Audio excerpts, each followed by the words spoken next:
Welcome to Grueling Truth Radio. Today my guest is Scott Simon, author and host of NPR Radio. So Scott, tell us about your new book. Well, my Cubs came about literally within the hours after the Cubs won the 2016 World Series, and I'm identified, I'm known as a Cubs fan, and who am I kidding? For a lot of the people in the NPR audience, they're not what you call the traditional sports audience.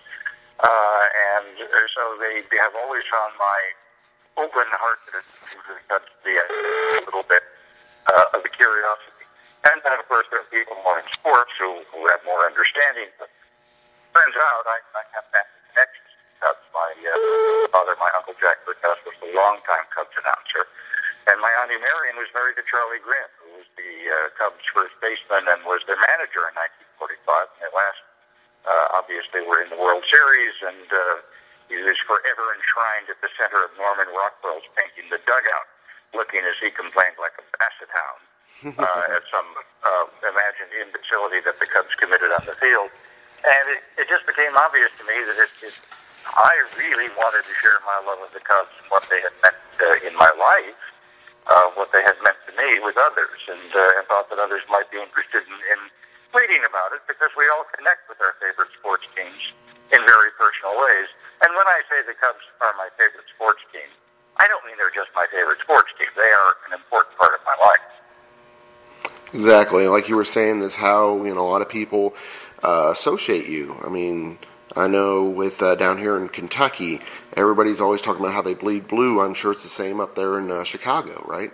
Yes, I believe that distinctive that distinctive shade of cubby blue, as a matter of fact. And I have years before the Cubs ever won the World Series, when you have to fill out these, if it's for Twitter or for Facebook or just your staff bios or something like that in some kind of book where you have to identify yourself. I have always identified myself as a Cubs fan. It's been as important to me as, family and religion.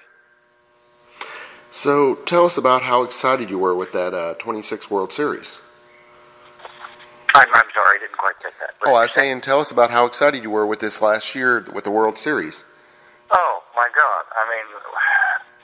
One of the most extraordinary events of my life. And I put the almost only because I'm lucky to be married to the most wonderful woman in the world and have two wonderful children. And as some people might know, I was blessed to spend the last week of my mother's life at her bedside. Other than that, it's the greatest moment of my life to be for three of the 7 games at the 2016 World Series. And it's very hard for a Cubs fan to get used to the idea that not only did we, if I might say we, win, but we were expected to win. It would have been seen as yet another ignominious Cub defeat, a sad chapter in our Cub-like imbecility if the Cubs had lost last year. And that's something that when I was doing the book, I spent some time with Tom Ricketts, the controlling partner, guy who owns the Chicago Cubs. And Mr. Ricketts was saying that, he told himself for years as an owner, if we could just get to the World Series, it would be considered some kind of victory. And what he determined once the Cubs got to the World Series is, no, you really have to win, because if the Cubs get to the World Series only to lose it, that would be considered yet another ignominious defeat in Cubs. Do you feel that, that it was kind of fate that it was Cleveland? Because, them, Boston, and you, and, well, of course, until about 10 years ago when Boston finally broke through, were three of the teams that had just been so long since? Well, I thought it was poetically apt, let me put it that way. And my family and I have a lot of affection for Cleveland for a lot of different reasons. As some people might know, my father, in fact, was the field announcer for the Cleveland Indians for 1 year of my childhood when I guess I was in the first grade. And there's a part of me that wished that they hadn't defeated Cleveland. Not that I wanted Cleveland to win, but the Cleveland hadn't been their opponent in the World Series. It is, even though the Yankees haven't been a great team for a few years, there's nothing more satisfying than beating the Yankees. Very true. So obviously that would have been my, the favorite American League team to beat. But I'm sorry it had to happen to Cleveland, because I know how important major sports championships are to Cleveland. I was actually I was delighted when the Cavaliers won the NBA championship. But as I said to my friends in Cleveland, I'm sorry, first things first. Someday I'll be happy to see. Exactly, because they got a nice young team just like you all coming back, so there's always a potential for the future. Yes. I was going to say, do you feel it was a year too late on the Cubs? In other words, do you feel the Back to the Future thing was involved at all? You know, I got all excited, of course, the year before because they actually did reach the playoffs. But then, as you might recall, they pretty spectacularly they wiped out in 4 games straight to the Mets, straight to the Mets. And that was, again, one of those occasions where I think any Cubs fan had to say to him or herself, oh my gosh, what's going on here? We get this great young team, we finally reach the playoffs, and we can't win so much as an inning against the Mets. So I think that brought up a lot of old fears for a lot of Cubs fans. Your thoughts on Theo Epstein? He's probably got to be considered one of the greatest GMs of all time, I would think. I think we can fairly refer to him as the greatest GM of all time. The only one that maybe I would put above him is Branch Rickey, for a number of reasons. Some having to do with baseball, a lot not having to do with baseball, but for the role in history that Branch Rickey played. And he's obviously I wrote a book about Jackie Robinson once too, as you might know. And so I'm a big admirer of Branch Rickey, both the humanitarian Branch Rickey, but I think sometimes the baseball Branch Rickey gets a little bit overlooked because people are necessarily eager to celebrate him for what he did for the country. That being said, I think Theo Epstein might be the best pure baseball man that we've ever seen in the general manager's position. I mean, to take two, not just moribund, but to take two franchises with historic curses and to be able to turn things around and win at this point a multiplicity of World Series championships is to me an absolutely remarkable event that transcends baseball. And there were a lot of people that laughed or that raised their eyebrows when Theo Epstein was selected the world's greatest leader by, I guess it was Fortune magazine. Mm-hmm. I say to them, well, name me another. And I have great respect for Pope Francis, who was on the list. I have great respect for the Dalai Lama, who I believe was on the list. And I'm sure, some year they'll get that honor too. But I think what Theo Epstein has done with the Red Sox and then the Cubs is certainly unparalleled in baseball history. And for me, I think his next move when it comes, which I hope, the Cubs have him under a 10-year contract now, which I hope is a long time from now. I think the next stage in his life won't be baseball. I don't think there's much left for him to do in baseball except to keep winning the World Series with the Cubs. Exactly. He's accomplished, everything he could possibly want to, but you're right. Why not, finish out the contract and keep on winning, especially now how he's got it set up to, with your all's farm system and just such young talent, it's hard to argue against that. Yes, that's exactly what I'm hoping for. And one of the other things that Mr. Rickett said to me that I think only an owner can help you understand is he said it's not until you reach the World Series that you realize how much luck it takes to get there. There's stuff that you couldn't account for. Mm-hmm. Injuries being a big thing. You can have the best lineup you can put together, but you get 1, 2, or 3 strategic injuries, and the season is shot. And so it's very difficult to repeat a major sports championship because every other team in the league is gunning for you. Every other team in the league is kind of figured out what your magic is and is trying to duplicate it. So I think it's going to be quite an enterprise to try and keep the Cubs winning World Series titles moving forward. But that being said, as you know, they've got a lot of talent in the pipeline, and I never thought I'd say this as a Cubs fan. They have a winning tradition, don't they? Exactly. It's a nice start. I think they could do it, exactly. Mm-hmm. So, growing up, who was your favorite player and who was your father's favorite player? Ernie Banks, certainly my favorite player for a long time, and I think I'd say it was my father's favorite player too. I think we shared our admiration for Ernie Banks, who was not just a great player, but of course a great personality, a great soul in the history of Chicago. I also admired the hell out of Fergie Jenkins, the great pitcher, because Fergie was not only a great pitcher, you might recall, Fergie was a great hitter. I mean, Fergie didn't believe there was any aspect of the game that you could take and put on autopilot. Fergie would come up there and he would take his swings, and I just admired the all-around approach that he took to his job and what he did. By the way, I was at the home opener for the Cubs on Monday night, and it gave me great pleasure to see that Fergie Jenkins was one of the people who got to raise one of the championship flags. And I think, interestingly enough, we just don't say this for the family connection. Certainly, my father's favorite player in many ways was Charlie Green, who was not only, was he a great manager? Was he a great player? Not Hall of Fame caliber, but he was utterly a great character. He was a left-handed first baseman. He was a pretty good punch hitter. He was a great left-handed banjo player, and he was a great personality and absolutely a great, the kind of Chicago Cubs that actually put a lot of personality into the team. And he loved his players, and he loved the city. And he was always a pleasure to watch and a pleasure to be around. He was a great gentleman. He really was.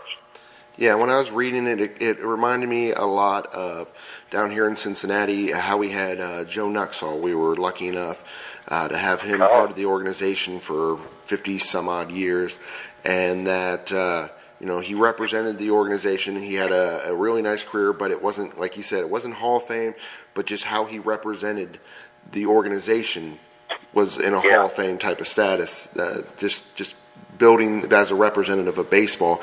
And I definitely, when you were describing Charlie in the book, it reminded me of that. Yeah, and people like that are invaluable to a franchise. They really make a franchise with the community. They really become part of our families. And I don't mind saying in Charlie's case, the way he handled being a Cub gave a lot of people something to look up to. He was terrific, and certainly terrific with me. So tell us about that first pitch. That probably had to be exciting. Oh my gosh, I was incredibly excited, certainly honored and flattered to be asked, and I figured I had to get in training for it. So now we're in 2017. This was last year, 2016. I noticed that a lot of the Cubs, like Chris Bryant, are very involved in yoga. Mm-hmm. So I said to a yoga instructor, "You've got to help me get ready for this first pitch." And she wasn't much on baseballs. I don't mind mentioning her name, Stephanie Sheridan, but she said, "I'll study up on it." A couple days later, she met me at the gym. She had a baseball in her hand, and she told me that her analysis, and not just her analysis, was that the baseball pitch began in a muscle called the psoas, which I hope I can say this on your network, to me sounded like the psoas. No, you said it right. It's all good. Yeah, no worries. It's like the tenderloin in your leg. Yeah. And in any event, she said that's where the pitch begins. And, as I did a little reading myself, a lot of pitchers will tell you that, in fact, the pitch begins in your lower carriage than your legs. Mm-hmm. I mean, that's Tom Seaver always said that's what made him such a powerful pitcher. So in any event, that's not just working on my psoas, but working to limber up yoga style. Mm-hmm. And of course, I got so involved in it, it was hilarious because Stephanie had studied the pitch, but she hadn't really studied what baseball was. So at one point I said to her, "Stephanie, you realize this is just one pitch?" And she said, "Oh, yes, Scott, but if you throw it well, they'll ask you to do more." Which, of course, is nasty. The one who throws out the first pitch, that she'll do it so well, the manager will go, "Say, have you ever considered switching careers?" So I threw the first pitch, and as I like to say, I think I say this in the book, it would have been a strike on LeBron James. It was a little high, but it was over the plate, and a little high because, by the way, you can practice throwing from the distance of 60 feet all you want, but you get out there on the mound, and suddenly the plate looks like it's in Paris, and you're on a mound that looks like you're on top of Mount Everest, and I'm not used to that. So it makes you appreciate all over again the art of what baseball players do. They really do something that the rest of us can understand, but very few of us can begin to emulate. Mm-hmm. So how amazing was it getting to meet the president and just the whole, and with him being a Cubs fan and you being a Cubs fan and the celebration? Well, the White House was, just an utterly great occasion, I must say, and it was, it was fitting, obviously, that the outgoing president of the United States in the last week of his presidency should welcome the Cubs to the World Series. There was something utterly fitting about that. And it was very funny because I didn't want to look too much like a doofus and wear all of my Cubs stuff to the White House, because after all, it's the White House, right? Yeah. You want to have a sense of dignity, and no sooner do I get in there than I notice the senators from Illinois, Richard Durbin, and the Attorney General of Illinois, Lisa Maddox, and they're all looking like bigger doofuses than I am because they're wearing Cubs stuff. Of course, they're the secretary or they're the senator and the attorney general, so they can get away with it and not lose their dignity. President Obama was just lovely with the team, talking about how his wife, Michelle, although a Southsider, growing up in White Sox territory, had been a Cubs fan because the Cubs, of course, were on in the afternoon. And she would come home. Her father at that point, as I think a lot of people know, was disabled, and the two of them together would watch the Cub games, and so she became a Cubs fan. And he said, a lot of people wonder, why are sports important? And he said, but, I got to tell you, I think we learn a lot through sports about cooperation, about people of different backgrounds working together. And then he touched on the obvious. He said a lot of people were prepared to accept me as President of the United States because they'd known about the breakthrough of Jackie Robinson and other great African-American athletes. And he said, so when we recognize the excellence on the sporting field, we're recognizing the quality of excellence that all of us are capable of. And it was, it just put a capper on an unbelievable achievement as far as I was concerned. So, what book's next for you? What book is next? Yeah. I mean, you've tackled, like you said, baseball with Jackie Robinson. Yeah. You've done the Baby We're Meant for Each Other. Once again, kind of continuing with the whole Jackie Robinson type of integration. And then you've done other, major icons with Tony Bennett. So what's next? I promised my publisher a children's book that I was beginning to work on when the Cubs won the World Series, and I'll get back to that. I don't want to give away a lot, except I just do want to say, I don't mind revealing it on your radio network. We have a zebra who lives on our balcony, and I think it's important that we tell the story of this zebra. Neat. Thank you. Let me ask, my family's here. Do you think Stripey minds the publicity? Yeah, Stripey thinks the publicity is good. The girl's named him Stripe. His actual zebra name is something that I find difficult to pronounce because it's, a zebra sound. Exactly. But his human name is Stripe. Oh, nice. Oh, that's cool. Let's see. So, the Order of the Lincoln, how'd that come about? Well, I was nominated for it, and incredibly enough, this is the greatest honor that a citizen of Illinois can receive. I was nominated for it, and they, it's supposed to go to people of distinction who have conferred distinction on their home state, and a lot of people you've heard of, and not just, the obvious ones, obviously, like President Obama or Studs Terkel and Nelson Algren and Gwendolyn Brooks and Oprah, but I think a lot of wonderful people whose names are certainly less familiar, who we've met at the ceremony, who are great citizens of the state of Illinois who have done remarkable things. I'm thinking of John Borland, who was a prisoner of war for 9 years with John McCain, and has gone on to great work as an educator after coming back home. So I was nominated. They voted for it, and it was my honor to accept it. And I'm still get a little teary even thinking about it. It's and also one of those occasions which I wish my mother had been around to see it.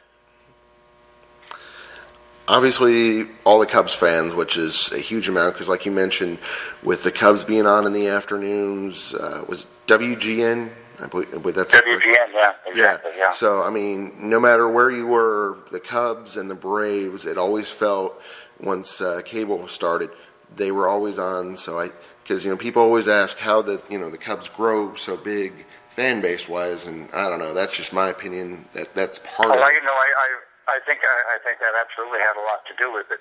Obviously, that they were on in the afternoon when nobody else was, and and you could see your favorite, National League team playing the Cubs during the middle of the afternoon. I think that had a lot to do with building their fan base, and I think also the fact that your favorite team in the National League could so often win had a lot to do with building the fan base for the Cubs. That, and of course, Cubs, or asking about the Cubs and not mentioning Harry just seems wrong.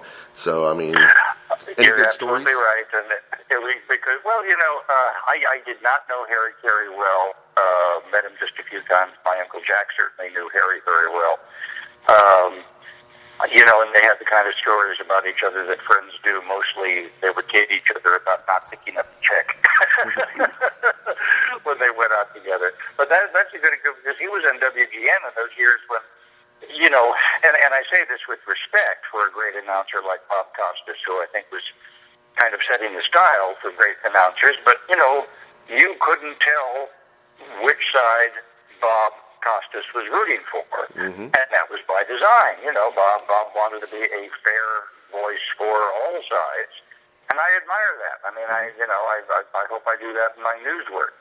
And then you would turn on WGN, and and Harry was, "Come on, let's go get the Cubs a run," and so obviously violating what are supposed to be all the cardinal tenets of broadcasting, up to and including by drinking beer while he was on the air. And there's something just so utterly charming about Harry, and so something utterly Chicago about the fact that he would throw all caution to the winds and say, "This is the way I'm going to do it," and become a bigger success than ever in the process of doing that. Exactly. That honesty was just so amazing. I mean, even for the fans of the other teams, turning in to watch him, and you never know what he's going to say. It made it. Yeah, exactly.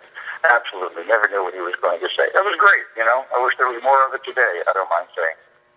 So, like I said, and obviously the Cubs fans are going to buy this book, but for the non-Cubs fans, give us a little bit of why they should. Well, I hope people who are not Cubs fans will buy the book, because it's still just a lot of fun to get to know the characters in the franchise and what it has meant to so many people. And I think all of us have something in our life that means something to them that's like that, and they can relate to it. And, I think it's a love story, and, all of us have loves in our life that we can relate to. And so I hope people will take a chance and read this book and think of something in their own lives that mean more to them than they ever thought. Excellent. I greatly appreciate your time, Scott.